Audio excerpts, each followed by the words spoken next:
గోరంత గొడవ జరిగితే కొండంత కోపమా నన్నొదిలి నువ్వు ఉండగలవ నిజం చెప్పవమ్మా అందరినీ ఇలా వెంటపడి అడగాల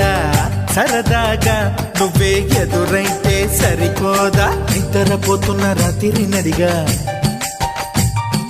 గుటికి చేరిన గువ్వల నడిగా చల్లగాలి నడిగా ఆ చందమామ నడిగా ప్రియురాలి జాడ చెప్పరేమని అందరినీ ఇలా వెంటపడి అడగాల